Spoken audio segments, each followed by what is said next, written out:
नमस्कार दोस्तों, हिंदुस्तान उदय YouTube platform पे आपका बहुत बहुत स्वागत है। मैं हूं प्रदीप डबास। आज हम एक ऐसे मुद्दे की बात करने जा रहे हैं जिसने कश्मीर के सीमावर्ती इलाकों से लेकर देश के हर घर की चौखट तक राजनीतिक बहस की चिंगारी को फैला दिया है। सेना के एक साहसिक अभियान ऑपरेशन सिंदूर से शुरू हुई यह बहस अब सिंदूर की सियासत में तब्दील हो चुकी है। यह सिर्फ एक सैन्य कार्रवाई नहीं बल्कि अब यह प्रतीक बन गया है, भावनाओं का प्रतीक, राष्ट्रभक्ति का प्रतीक और शायद राजनीतिक रणनीति का भी प्रतीक। प्रधानमंत्री नरेंद्र मोदी के भाषण में जब यह कहा गया कि मेरी रगों में गर्म सिंदूर बह रहा है, तो यह एक नारा बन गया और बहस का विषय भी बन गया। इस ऑपरेशन से जुड़ी भावनात्मक राजनीति के चलते एक नया मोर्चा खुल गया है जिसमें विपक्ष और सत्ता पक्ष दोनों एक दूसरे के सामने खड़े हैं। महिलाओं को सिंदूर भेंट करने की योजना के साथ भाजपा एक नए जनसंपर्क अभियान की ओर बढ़ रही है, वही विपक्ष इसे सांस्कृतिक प्रतीकों के राजनीतिक इस्तेमाल का नाम दे रहा है।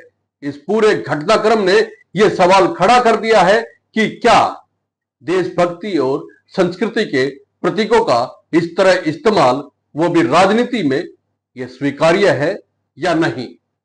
आज के इस वीडियो में हम इसी पर बात करेंगे और सवालों के जरिए जानने की कोशिश करेंगे कि आखिर यह किस हद तक ठीक है या विपक्ष केवल राजनीति कर रहा है या राजनीति सत्ता पक्ष की ओर से की जा रही है। दोस्तों, सबसे पहले सवाल यह है कि क्या वाकई में एक सैन्य ऑपरेशन के नाम पर सिंदूर बांटना एक भावनात्मक रणनीति है या फिर राजनीतिक हथकंडा है। यह समझना बेहद जरूरी है। क्या इससे महिलाओं का अपमान हो रहा है या ये राष्ट्रवाद की एक नई परिभाषा है? क्या यह मुद्दा देश की सुरक्षा के साथ भी जुड़ा हुआ है या फिर आने वाले चुनाव की तैयारियों का यह पूरा एक प्रोपोगेंडा है? दोस्तों, ऑपरेशन सिंदूर को लेकर हम सभी जानते हैं कि पाकिस्तान पर भारतीय सेना की एक बड़ी कार्रवाई की गई और उसका नाम दिया गया ऑपरेशन सिंदूर, जिसमें दुश्मन के लॉन्च पैड को निशाना बनाकर उन्हें तबाह किया गया। प्रधानमंत्री नरेंद्र मोदी ने सार्वजनिक मंचों से इस ऑपरेशन की चर्चा की और इसे अपनी सरकार की उपलब्धियों में गिनवाया। पीएम मोदी ने कहा कि मेरी रगों में गर्म सिंदूर बह रहा है। यह बयान बेहद प्रतीकात्मक था, लेकिन इसी प्रतीक को लेकर देश की राजनीति भी अब सिंदूर की तरह गर्म हो गई है, क्योंकि यह सवाल उठ रहा है कि मोदी सरकार सिंदूर क्यों बांटना चाहती है। ऐसी जानकारी मिल रही है कि मोदी सरकार ने ऑपरेशन सिंदूर को जन जन तक पहुंचाने के लिए एक अभियान की शुरुआत करने की योजना बनाई है। इस योजना के तहत 9 जून से महिलाओं को सिंदूर की डिब्बियां उपहार में दी जाएंगी। 9 जून का दिन इसलिए भी चुना गया है क्योंकि यही वो दिन है जब प्रधानमंत्री नरेंद्र मोदी ने तीसरी बार पीएम पद की शपथ ली थी, यानी कि मोदी 3.0 की शुरुआत हुई थी। इस अभियान के तहत महिलाओं को सिंदूर भेंट किया जाएगा और ऑपरेशन सिंदूर की उपलब्धियों को दिखाने वाले पंपलेट भी बांटे जाएंगे। सोशल मीडिया और ग्राउंड लेवल पर इसका प्रचार किया जाएगा। क्या कहा जाए दोस्तों, क्या सिंदूर अब राजनीति का औजार बन गया है? इस अभियान के सामने आते ही देश की राजनीति में बवाल मच गया है। पश्चिम बंगाल की मुख्यमंत्री ममता बनर्जी ने सीधे प्रधानमंत्री नरेंद्र मोदी पर हमला बोला।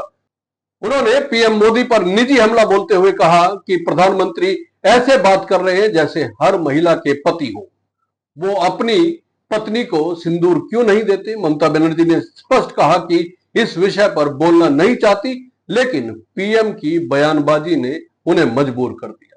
दोस्तों, ममता बनर्जी का यह कटाक्ष बेहद निजी प्रधानमंत्री के ऊपर है और मुझे लगता है कि ऐसे बयान देने से पहले सोचना चाहिए या बचना चाहिए। लेकिन सवाल यह उठता है कि क्या सिंदूर का प्रतीक केवल वैवाहिक संबंधों तक सीमित है या फिर इसे एक राष्ट्रवादी प्रतीक के रूप में इस्तेमाल किया जा सकता है।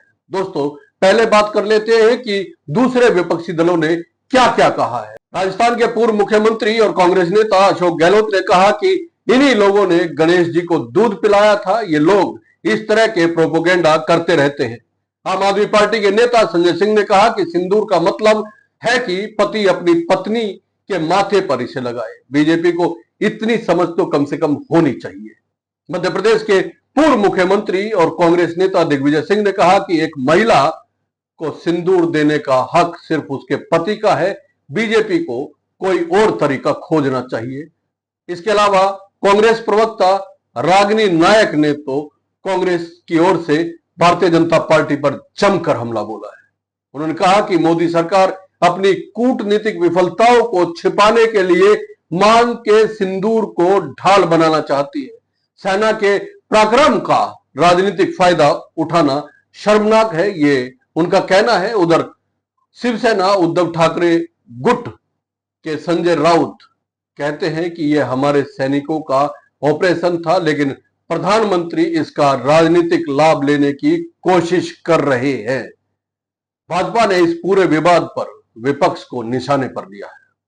पश्चिम बंगाल के सह प्रभारी अमित मालवीय ने कहा कि ममता बनर्जी ने ऑपरेशन सिंदूर को सिंदूर का कारोबार बताकर हमारे सैनिकों का अपमान किया है, सशस्त्र बलों का अपमान किया है। भाजपा का दावा है कि विपक्ष देशभक्ति की भावना का मजाक बना रहा है। अब मजाक कौन बना रहा है ये आप तय कीजिए दोस्तों। उन्होंने कहा कि सेना की बहादुरी को सम्मान विपक्ष नहीं दे रहा है और ऑपरेशन सिंदूर देश के गौरव का प्रतीक है, जिन्हें महिलाओं के माध्यम से सशक्त किया जा रहा है। दोस्तों, अब सवाल उठता है कि क्या महिलाओं के लिए सिंदूर एक पवित्र परंपरा है या राजनीतिक प्रतीक है? ये बड़ा सवाल है और इस पे बात करनी बेहद जरूरी है। भारतीय संस्कृति में सिंदूर विवाह का प्रतीक है। ये एक महिला की वैवाहिक स्थिति और सामाजिक सम्मान से जुड़ा हुआ होता है, लेकिन क्या सरकार इसे सैन्य पराक्रम का प्रतीक बनाकर उपयोग कर सकती है? यह भी एक सवाल है। एक तरफ यह महिलाओं को सम्मान देने का प्रतीक हो सकता है, दूसरी तरफ यह भावनात्मक और धार्मिक प्रतीकों का राजनीतिक उपयोग भी माना जा सकता है। यह सवाल केवल एक सिंदूर की डिब्बी का नहीं है, बल्कि उस सोच का है जो इसके पीछे छिपी हुई है। सवाल यह है कि क्या मोदी सरकार भावनात्मक जुड़ाव के जरिए वोट बैंक साध रही है? यहां कहा जा सकता है कि मोदी सरकार लंबे समय से सांस्कृतिक राष्ट्रवाद और भावनात्मक प्रतीकों के जरिए जन जन से जुड़ने की रणनीति अपना रही है। 2014 में गंगा को मुद्दा बनाया गया, 2019 में बालाकोट स्ट्राइक को मुद्दा बनाया गया, 2024 में राम मंदिर और अब 2025 की ओर बढ़ते हुए ऑपरेशन सिंदूर सवाल उठा रहा है। क्या इन प्रतीकों के पीछे भावनाएं हैं या सिर्फ चुनावी गणित? यह पूछना बेहद जरूरी है कि क्या ऑपरेशन सिंदूर की सियासत देश की छवि को प्रभावित नहीं करेगी? सेना का राजनीतिकरण हमेशा एक संवेदनशील मुद्दा रहा है। एक और यदि सरकार इन्हें अपनी उपलब्धियों के रूप में दिखाती है तो यह सत्ता का प्रदर्शन माना जाएगा। दूसरी ओर यदि विपक्ष इसे भावनात्मक शोषण कहता है तो देशभक्ति पर सवाल उठते हैं। इसलिए जरूरत है संतुलन की। राष्ट्रीय सुरक्षा के मामलों को सम्मान और मर्यादा के साथ पेश किया जाए, न कि प्रचार अभियान की तरह। दोस्तों, अब फैसला आपके हाथ में है। क्या सिंदूर का वितरण राष्ट्रभक्ति की भावना है या फिर ये राजनीतिक हथियार बन गया है? क्या महिलाएं इसे सम्मान समझेंगी या निजी क्षेत्र में हस्तक्षेप? और क्या आने वाले समय में सेना के ऑपरेशन को ऐसे प्रतीकों से जोड़ना देश हित में होगा? आपके क्या विचार हैं? कमेंट करके जरूर बताइए। और क्योंकि आप कमेंट करते हैं, अपनी राय देते हैं, तो हमारा भी हौसला बढ़ता है। इसलिए यह विश्लेषण आपको पसंद आया तो कमेंट भी कीजिए, लाइक कीजिए और शेयर कीजिए। चैनल को सब्सक्राइब करना ना भूलें। जय हिंद दोस्तों, नमस्कार।